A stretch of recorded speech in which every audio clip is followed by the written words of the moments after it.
Where do I begin? I haven't done a video in a really long time. For a matter of fact, I've never done a video essay quite like this. My current YouTube channel has existed for over a decade, and I haven't really done anything with it. So my main goal is to revamp this channel into a series of videos regarding cinema and pop culture. So with that being said, I hope you enjoyed this. So 2022 has been a blessing and a curse for me personally. The pandemic has ended and blockbusters are fucking back on the table. For example, like Top Gun Maverick and Avatar 2 brought in the classical storytelling for the four-quadrant demographic. Meanwhile, films like Bones and All and X really heightened the horror film genre. And even the independent films from last year were all fantastic. I feel like 2022 is the return for normalcy in cinema. There were a lot of films that I really want to cover, but I had to figure out my top 10. So with that being said, I hope you enjoyed this video. I will link my letterbox on my YouTube channel and as well on this video description. So anyways, I hope you enjoy. So you also got to remember that this video might be messy and my audio might be messy because this is my first time making a video list of my favorite movies of 2022. So coming in at number 10 is Lucas Dont's Close. Lucas Dont's last film, Girl, was okay at best for what it was trying to do. However, this film in particular defeats the sophomore allegations. For a matter of fact, I think this is quite possibly one of the best coming-of-age stories since Moonlight. And even going further, Don't has an eye on toxic masculinity and how it progresses later in life. And to tell you the truth, I wasn't really prepared for what was going to happen near the end of the first act. The twist is very predictable, yet it's also very effective in the sense where you totally understand why it happened. And the two leads in this deliver the best child performances of last year, and both of them act around everyone else. Even when the twist happens, we totally expect our main character to overreact or cry pretty badly, but the lead in this walks completely past his trauma for the rest of the film until there's a tipping point, and I was pleasantly surprised by the rest of the actors in this. But yeah, overall, I totally love this, and I really want you guys to really check it out. So coming in at number 9 is Tar. I was really excited to see this when it was announced a long time ago. I wasn't really particularly familiar with Todd Field's other works, such as Little Children and In the Bedroom. So I decided to watch both of them, especially Little Children, and I thought both of them were really terrific.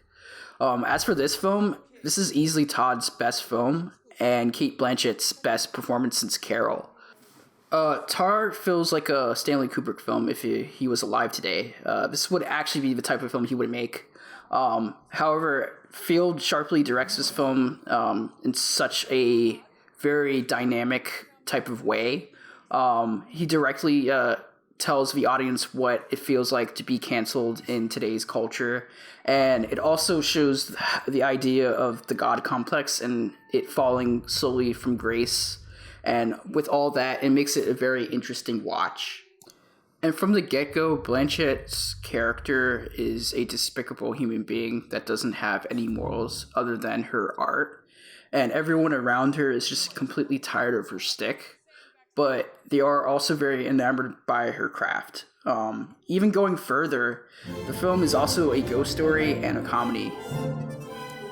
Intentionally, Phil puts the audience on the hot seat, and there's also a lot of unnerving and hilarious scenarios Lydia Tarr gets into, from being chased by a dog to even arguing with a Juilliard student. The whole entire film is a complex puzzle piece that ends in hilarity and pure honesty. And even going further, Blanchett carries the entire film on her back, and even Todd Field himself. Both of them are very synchronic and terrific, and Todd Field wrote and produced and directed the whole entire film without studio interference, and for that alone, I'm very happy that this exists in a day and age where studios are interfering with the vision. So if you haven't seen this by now, I highly recommend it, and don't let the runtime or pacing fool you. So coming in at number 8 is Decision to Leave. Park Chan-wook is one of my favorite directors out of South Korea. His ability to showcase love and sensuality is quite like nothing I've seen before. America has been very sanitized in terms of showing actual sex and nudity. Wook just shows everything, and he isn't afraid of showing the grittiness of relationships. And I think this is why I really enjoy Decision to Leave. And even going further, this film operates like a love story and a detective story. Tang Wei and Park Hae-il deliver wonderful and tender performances. And the cinematography and the editing is worth noting. From the jump, you don't really understand what is going on with the plot. It just throws you into the action, and it has a bunch of like puzzle pieces that you can't really decipher until the last frame of the film. And even going further, this film shows what it takes to be a detective in a hostile environment. Park Hae-il's character is an insomniac from the get-go, and he only likes his job and his job only. I will say also that this film is Wook's most misunderstood film in his filmography. It does take a couple watches to really understand the motivations of each characters. However, since I've watched this 3 times, I totally understand the complexity of the situation these characters get into, and I think this might be my favorite film from Wook, next to Old Boy and the entire Vengeance trilogy. So yeah, I highly recommend this if you haven't seen any of Wook's films, although I do think you should check out Old Boy first before watching this. So coming in at number 7 is The Northman. I'm sad that this film flopped at the box office. It was pretty much left in the dust by the end of the year. I think The Northman is a very complex revenge film, and it's also a very experimental one. Robert Eggers' last films were so out there that I didn't expect this to hit with general audiences. However, I'm pleasantly surprised by the reception of this film and how it mixes between experimental and blockbuster sensibilities, especially with the presentation, which it doesn't hold back. A lot of the violence in this is very gritty and raw, and the main character is not someone you should root for, but you totally understand why he's mad. His father was killed, his mother is somewhere around the world, and Eggers' camera work and psychedelic aesthetics makes the adventure worthwhile. Bjork also appears as a witch and gives very honorable advice to the main character. And do I have to mention that a lot of the boss fights in this feel like they're straight out of Elden Ring. So with that being said, I really fuck with the vision. So coming in at number 6 is Women Talking. This is another film that has been swept under the rug during award season. Sarah Polley is such a prolific figure in cinema that a lot of us cinephiles thought that Women Talking would be the frontrunner for Best Picture. Although things have changed politically and emotionally in our entertainment, however, I do think this is a very important piece of cinema. This is based on a true story about the Mennonite women who were abused and forced to have a choice. They had to decide whether to stay, fight, or reform inside of the community, even though their abusers lived amongst them. All the acting is incredible, especially from Jessie Buckley and Claire Foy.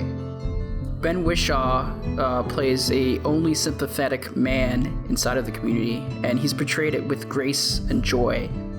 This kind of reminded me of 12 Angry Men, but with a modern twist. The film is set in 2010s, and the community is very Amish-like with their technology. And even though with the heady dialogue, Women Talking has a lot of dramatic moments and comedic moments to break the tension. So if you missed this in theaters, I highly recommend it. Coming in at number 5 is Babylon. I'm pretty saddened by the general reception of this. I think it's probably because it came out during the Avatar season, and a lot of people were just focused on Avatar and Avatar only. However, I think also the marketing for this movie was just completely scattered with a lot of inconsistencies and just a fixation on the opening party sequence. And that's the start of it. This entire film is basically a love and death letter to cinema. Our main character, Manny, is an immigrant who has a choice to revolutionize the next step in cinematic technology. The transition from silent era to the talkies era is fascinating in itself.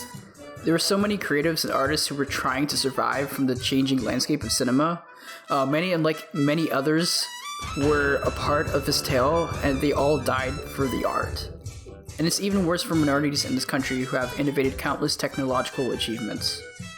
Jean Smart's character perfectly sums up the main thematic point of this film, in which a lot of these fallen artists will be preserved through streaming services and the digital landscape. A lot of us already know the product, but not the people who made the art behind the scenes. And sure, Babylon is a grotesque, harsh, and abrasive look inside of the Hollywood system, and Margot Robbie and Diego Calva hold it down and offer great performances, especially Brad Pitt as well. If you skip this in theaters, I highly recommend it. The 3-hour runtime doesn't really hurt, in my opinion, but stick with it. Coming in at number 4 is Nope. I'm not going to go deep into this. It's Jordan Peele, and his best film aside from Get Out. Yeah, Gordy didn't do anything wrong. So coming in at number 3 is Everything Everywhere All at Once. This is another film that I don't really have to go deep into. I saw this back in March, and it still holds up as one of the best innovative films of the last couple of years. Michelle Yeoh, Jamie Lee Curtis, Ke Huy Quan, and Stephanie Hsu are all perfect in this, especially Michelle Yeoh. 2022 was her year, and as I'm recording this, she has finally won her Oscar, and rightfully so. With an extensive career, Yeoh has become one of the greatest action stars to ever live. That's all. If you haven't seen this, what the hell are you doing? Get on it right now. So coming in at number 2 is Bones and All. Luca Guadagnino is one of my favorite directors. He's done so many great movies over the past couple of years, either in the horror genre or the romance genre. Bones and All is both of that. It's also both original and very scary to its material. Cannibalism is swapped as a taboo and commentary on the disenfranchised youth. Both Merritt and Lee are kids who are forced to leave their communities in order to survive. Everyone around them are enemies of the country, and they're all trying to understand the meaning of their cannibalistic instincts. In particular, sets his own rules. He's a bad boy drifter with a fascination with Marin. Meanwhile, Marin is the complete opposite, and she's trying to understand her fixation on eating people. Furthermore, it's also set in the 80s, and it's also about how Ronald Reagan treated the youth like shit, and it's also an allegory of the AIDS crisis. Once again, Timothée Chalamet delivers another great performance in his filmography. At this point, you can't really argue whether or not he's the best in his generation.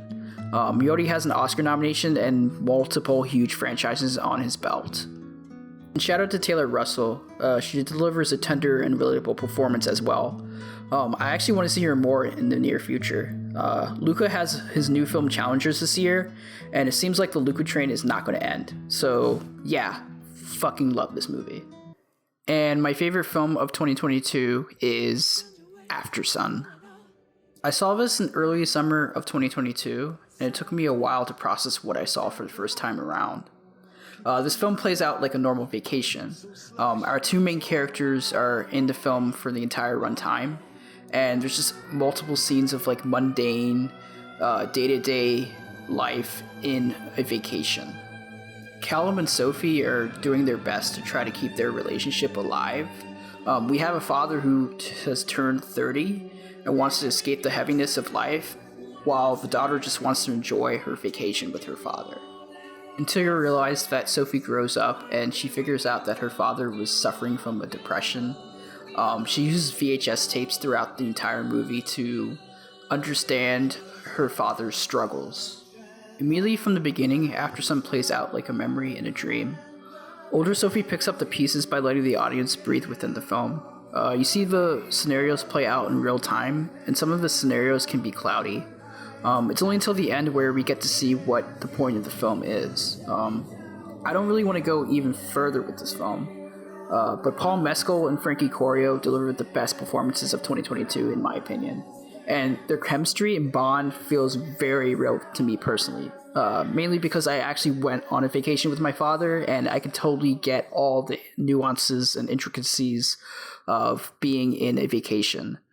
So with that being said, this is why Aftersun is one of my favorite films of 2022. So yeah, that's my list for the best films of 2022. I hope you guys enjoyed this video. If you want to leave a like and subscribe, that would make me happy. And if you want to list your favorite films of 2022, you can comment below and leave your Letterboxd account. I'll link my Letterboxd account and socials in the description below. Thank you. Bye.